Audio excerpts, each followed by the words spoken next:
Hello. So let's continue our discussion on Article 14. In the last video we have discussed that how in the case of Ramakrishna Dalmia versus Delhi administration in the year 1958, Supreme Court held few principles of specifying what are permissible classification, and then we studied that one of the principles was like even a single individual may form a class, and also that it is not necessary that the classification should be scientifically correct and logically complete. So these were few of the principles.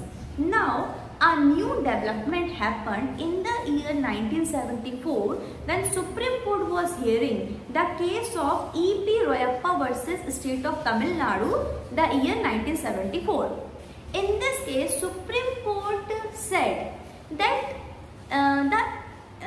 equality is a dynamic concept with many aspects and dimension, and it cannot be cribbled, cabined or confined to the traditional and doctrine limits.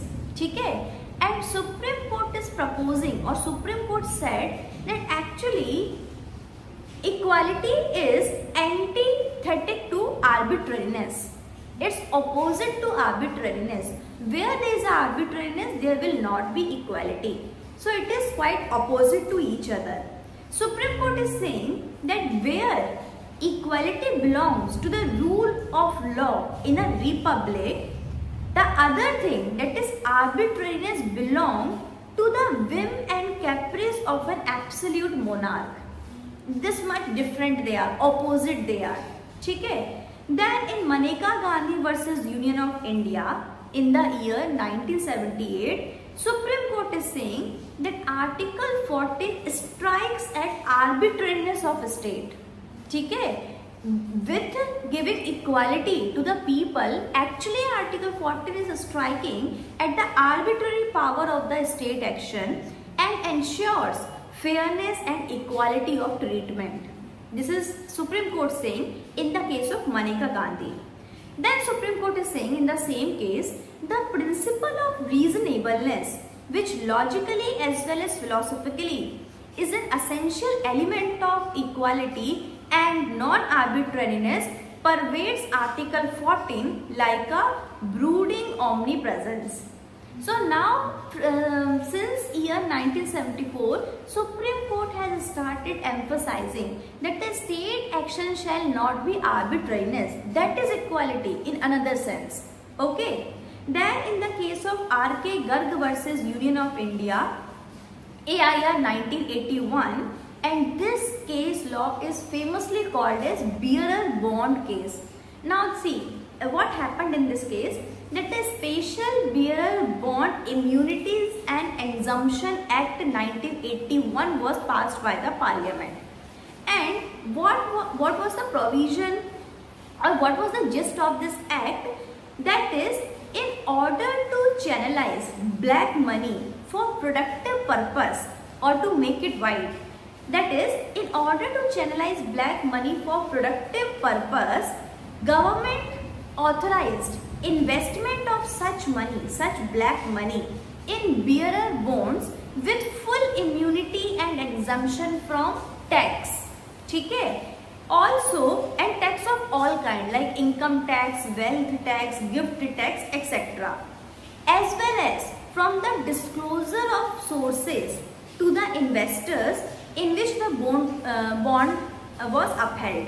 Okay? So the Supreme Court held that it made a reasonable classification between those who had and who did not have black money, and that this classification had a nexus with the object of law, namely to channelize black money for productive purpose. I don't want to comment how good is this judgment or this Act, Special Bearer Bond Immunities and Exemption Act, but Supreme Court said that this act, whatever provision is there in the act, it is according to the purpose of the act and the classification is reasonable. Okay? Then we have a case of Ajay Hasia versus Khalid Mujib. in the year 1981. In this case, Supreme Court is saying that the doctrine of classification which is evolved by the courts is not a paraphrase of Article 14. It is not like a paraphrase of Article 14, but it is merely a judicial formula for determining whether the legislative or executive action in question is arbitrary and therefore denial of equality. Just one thing I want to tell you here, that these all case laws, they all are very interesting. The facts are very interesting, and if time permits, in a separate video, one by one, along with the fact of these cases, we'll discuss all the case laws. है ना?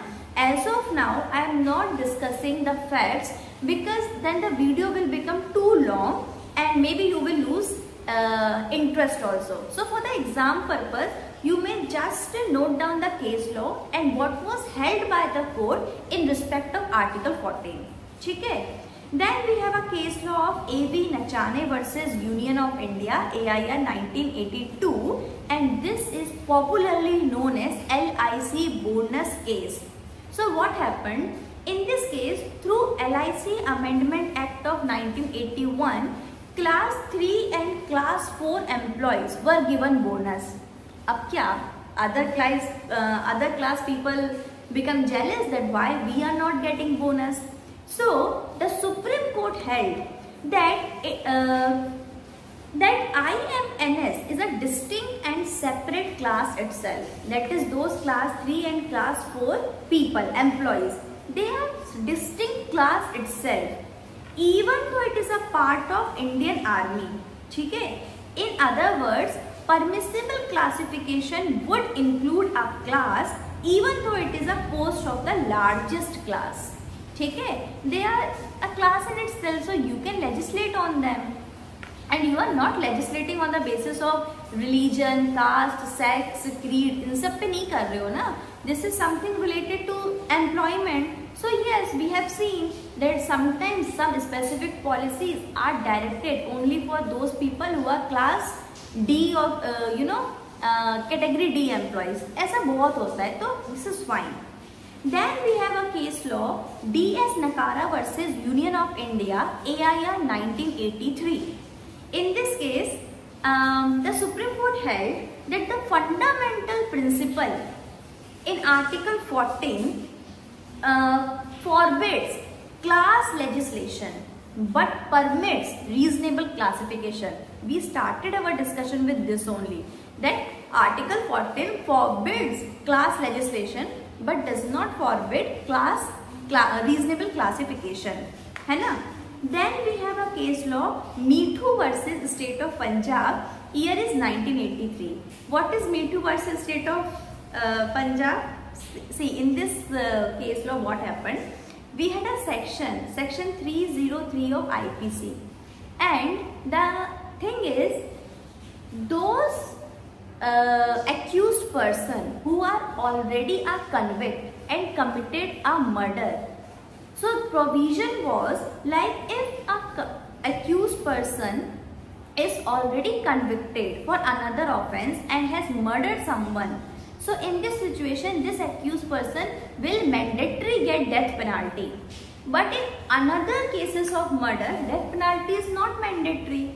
So it was held in this case, that is, actually the court struck down section 303 of IPC as unconstitutional on the ground that the classification between person who commits murder while under the sentence of imprisonment and those who commit murder while they are not under the sentence of imprisonment is, for the purpose of this section, for the purpose of punishment, that is mandatoring the death penalty, is not a reasonable classification.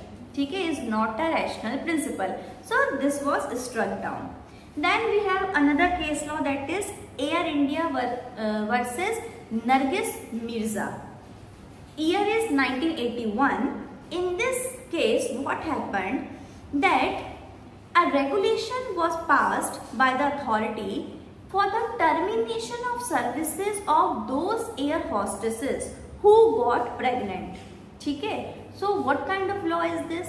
A woman has natural right of reproduction, so it cannot be ineligibility to be in any job. So this unreasonable फालतू का provision was held unconstitutional.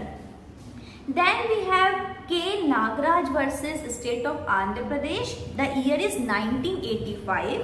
In this case, the court held that the reduction of the, so what happened in this case, the age of retirement was reduced, maybe from 62 years to 60 years. So those people who were in those age group 60 to 62, they went to the court that how come government reduced our age of retirement from 60 to 62? We lost 2 years of service. So the Supreme Court is saying that reduction of age of retirement was not arbitrary and unreasonable. It's not arbitrary, it's not unreasonable, it's not violative of Article 14, as it is taken by the government after due consideration and with a view to providing employment opportunity to the youth of this nation. So it is not unreasonable. The retirement age can be reduced. है ना? Then we have Vishakha versus State of Rajasthan case. The year is 1997. In this case also, the Supreme Court of India laid down guidelines related to harassment at workplace and what environment should be provided for both the gender at workplace, है ना? So equality in that sense also. So for Vishakha case also, Supreme Court took the recourse of Article 14, equality, है ना? In order to provide equality, you have to provide a safe work environment. So with this, our discussion on Article 14 ends here. One thing more, that all the case laws literally need a separate video of their own because the facts are very interesting, the arguments were very good and the judgment is super, है ना? So I will soon make a separate video on each of these case laws. For example, Air India versus Nargis, है ना? Where the service was terminated only because that air hostess become pregnant. And then DS Nakara. DS Nakara में क्या होता? Because of only 1 day of gap, he was not allowed to take benefit of a particular pension scheme. So all these cases are interesting. Soon we are going to make videos and we'll discuss all of the cases. But with this, at least you can understand the basic and core concept of Article 14. I'll see you in the next video with Article 15. Thank you.